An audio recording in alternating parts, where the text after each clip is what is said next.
د کهانې شروعات کیږي د یو لا پالما نومې ډېرې ښکلې جزیرې نه چې هلته څه ټورست په کشتۍ کې ګرځي. دې کې یو جینۍ د سویمنګ دپاره سمندر ته ورټوپ کړي چې اچانک د سمندر اوبه خوټ کېدل شروع شي چې د دې د وجې هغه جینۍ په اوبو کې مړه شي او هر طرف ته د سمندر هغه اوبه خوټ کېدل شروع شي. نو دې کې کیپټن کشتۍ واپس کوي خو هغه جینۍ ورته چې کشتۍ به نه واپس کوي چې تر څو ما خپله ملګرې نه بچ کړي. خو دې کې اوبه نور هم زیاتې ګرمې شي او د هغې د وجې د هغې کشتۍ ماته شي او دا ټول پکې مړه شي. او هغې نه پس موږ ته د لا پالما آیلینډ باره کې وایي چې په دې آیلینډ باندې څه وخت مخکې یو تشپشا خلاصه شوې وه چې د هغې د وجې دلته زلزلې ډېرې زیاتې راځي. هغې نه پس موږ یو خاندان وینو چې هغې لا پالما جزیرې ته په چکر راشي چې په هغې کې فیډریک د هغه ښځه جنیفر او د هغه دوه بچي وي. او فیډریک دې جزیرې ته د چوټیانو تېرولو دپاره راغلي وي او دوی تېر 7 کالو نه دې جزیرې ته ځي راځي. د دې د وجې دې ته د هوټل روم هم ډېر زر میلو شي. هغې نه پس موږ د جیولوجیسټ کمپني وینو چې په هغې کې اینا الوارو او هاکور نومې سړی هغې دغه آتشفشا باره کې جانچ کوي. دې کې موږ یو میري نومې جینۍ وینو چې هغې په هغه جزیره کې کم ماشینونه لګولي او د هغې کنیکشن کټ شوي وي. نو د دې معلومولو دپاره دوی هغه جزیرې ته ور روان شي چې هغې سره هاکور هم وي.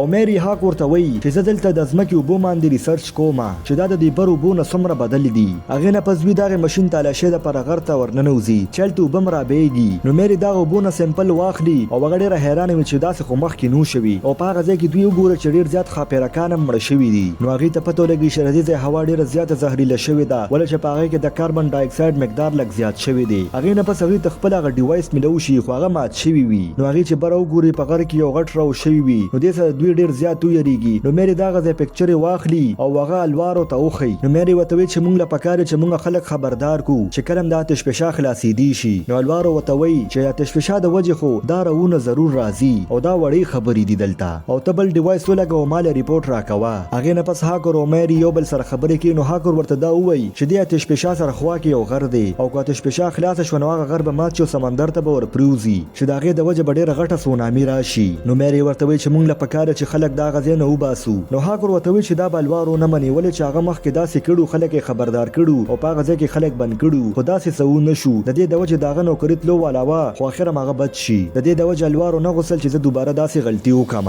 هغې نه پس موږ فیډریک او د هغه خاندان وینو چې د سمندر سایډ ته ناست وي چې اچانک د فیډریک زوی غیب شي. نو فیډریک هغه خوا دې خوا تلاش کول شروع کړي خو لږ وخت پس فیډریک وګوري چې د هغه زوی په کاڼو باندې ولاړ وي او سمندر طرف ته ګوري چې هلته ټوله شمشتې د هغه ځای نه تلو والا دي. هغې نه پس میري دغه اوبو ټیسټ کوي. نو د هغې ریپورټ چې هغې ته میلو شي نو په هغې کې نمکیات نه وي. نو هغه ډېره حیرانه شي چې دې اوبو کې نمکیات نشته او د اوبه د ځمکې نه دي راغلي. نو آخر دا د کم طرفه راغلی. نو د دې معلومولو دپاره هغه هاکور سره بیا دغې جزیرې طرف ته ور روانه شي. نو هغې چې هغه ځای ته ورسي نو هغې وګوري چې په هغه غر کې یو غټ راو جوړ شوی وي. د دې د وجې میري د خپل ډیوایس په مدد باندې د هغه راو چوړایي ناپ کوي. بل خوا الوارو ته هم پته ولګي چې په هغه جزیرې باندې ډېره تیزه زلزله راتلو والا ده. نو هغه میري ته رنګ وکړي او ورته د ووایي چې زر تر زره ځان د دغه ځای نه وباسې. نو اچانک دغې غر نه زهریله ګیس راوچت شي. نو میري او هاکور چې دا وګوري هغې زر د هغه ځای نه منډه کړي او لږ مخکې چې لاړ شي نو هغې هلته څه ټورسټ هم وویني. نو میري ورته وایي چې زر تر زره ځان د دې ځای نه وباسې دا زهریله ګیس دی او ډېر لیټ شوي وي. دغه ګیس د وجې د ډېرو کسانو ساه بنده شي او میري هم ښکته پروځي. هغې نه پس موږ میري په هسپتال کې وینو چې هغه په هوش کې راشي او هغه د کمرې نه بهر راوځي او الوارو سره میلو شي.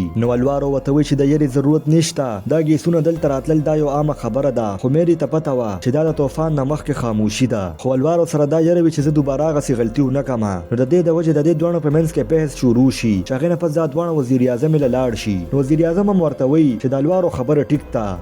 خو الوارو ورته وایي چې ته لاړه شه او ته د هغه آتشفشا ریپورټ دې وزیر اعظم یې له رالیږه. خو میري ورته وایي چې موږ سره دومره وخت نشته دا آتشفشا کله هم خلاصېدی شي. هغې نه پس هغه خپل رور سره میلو شي ورته دا ووایي چې دا جزیره پرېږده او خپل کور ته لاړ شه. هغې نه پس میري خپل افس ته راشي نو وګوري چې د آتشفشا دباو ورو ورو زیاتېږي او لږ لږ ځینو کې د زلزلې جټکې هم راتلل شروع شوې. نو هغه د دې ریپورټ الوارو ته ولیږي چې هغه هلته ایمرجنسي الارم بجو کړي خو بس اوس هم نشي کېدی. یو جهاز د هغه ځای نه الوتو والا وي چې د هغې مخې ته د هغه آتشفشا نه تور لوګي راوځي او هغه جهاز سیده په هغه لوګو کې تیر شي او ښکته راپروځي او کریش شي. نو هغه ځای کې چې خلک دا حادثه وګوري هغې ډېر زیات ویریږي او د هغه ځای نه منډې شروع کړي. هغې نه پس الوارو او میري وزیر اعظم سره میټینګ ته ناست او ورته دا ووایي چې موږ له اوس پکار چې دا خلک د دغې جزیرې نه وباسو. خو وزیر اعظم ورته وایي چې نه هربړي نه دي کول پکار. نو الوارو میري ته وایي چې حکومت والا خو سم نه کوي ولې چې اوس جهازونه هم نشي الوتی. نو موږ له اوس پکار چې دا خلک د اوبو په ذریعه باندې د دې ځای نه وباسو. او هغه میري وینا ته وایي چې تاسو هم د دې ځای نه زر تر زره ځان وباسئ.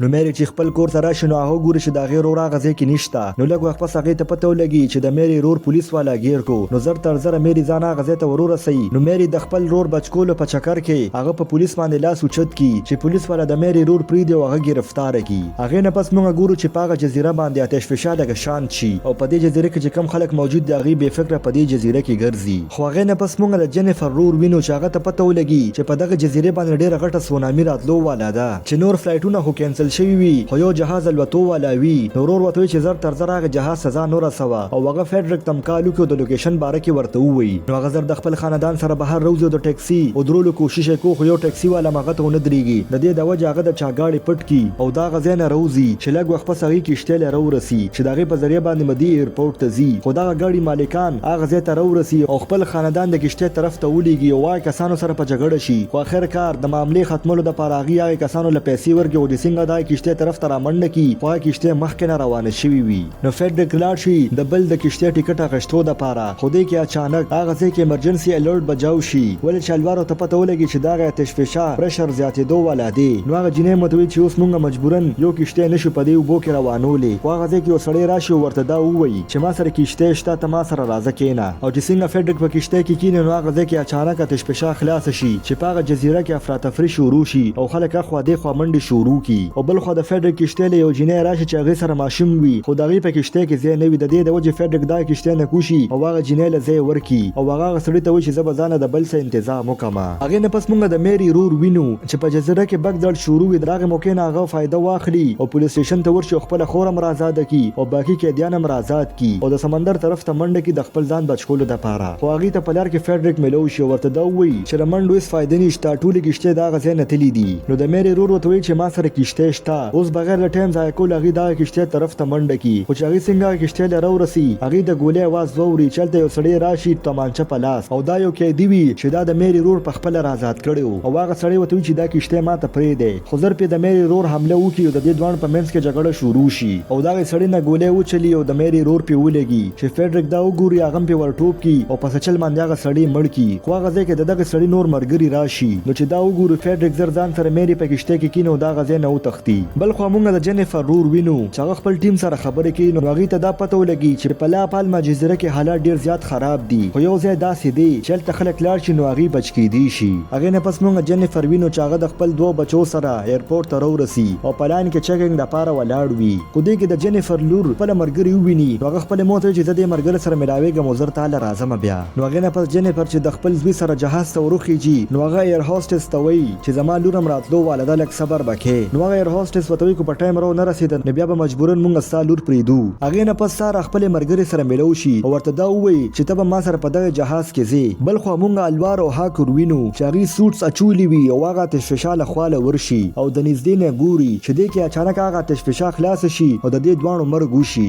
بل خوا فیډرک او مېری هم د سمندر غاړې ته راورسي خو هغې وګوري ډېر تیز سمندري طوفان راتلو والا دی او بل خوا هغه جهاز هم الوتو والا او جنیفر ته پته ولګي چې د هغې لور لا تر اوسه پورې نه ده راغلې د دې د وجې هغه د جهاز نه راکوشي او د ایرپورټ طرف ته ورمنډه کړي او بل طرف ته د جنیفر رور ته هم پته ولګي چې په هغه جزیره کې تباهي شروع شوه د دې د وجې هغه زر د میډیا په ذریعه باندې هغه سیف ځای باره کې خلکو ته ووایي هغې نه پس د جنیفر رور هم فیډرک ته میسج وکړي او دغه لوکیشن باره کې ورته ووایي او فیډرک زر مېری سره دغه لوکیشن طرف ته ور روان شي بل خوا سره هم د خپلې ملګرې سره جهاز ته وروخیږي او هغه خپلې مور ته کال وکړي نو مور ورته وایي چې زه په ایرپورټ کې یم او تاسو د جهاز نه راکونه شئ خو دغه ټایم کې جنیفر ته میسج دغه سیف لوکیشن باره کې راشي او په هغه ایرپورټ کې یو ورکر هم وي چې هغه ته دغه لوکیشن باره کې پته ولګي نو هغه جنیفر ته وایي چې ما ته د دې لوکیشن باره کې پته رو زر تر زر ما سره راځئ او بل خوا موږ ګورو چې سمندر یو غټ لهر ایرپورټ طرف ته را روان وي چې هغه لهر سیده جهاز سره ټکراو شي خو جهاز وا نه لوزي او په اوبو کې ټول خلک ګیر شي او جنیفر هم دغه سیف لوکیشن طرف ته ور روانه وي او فیډرک هم ډېر تیزۍ سره دغه لوکیشن طرف ته ور روان وي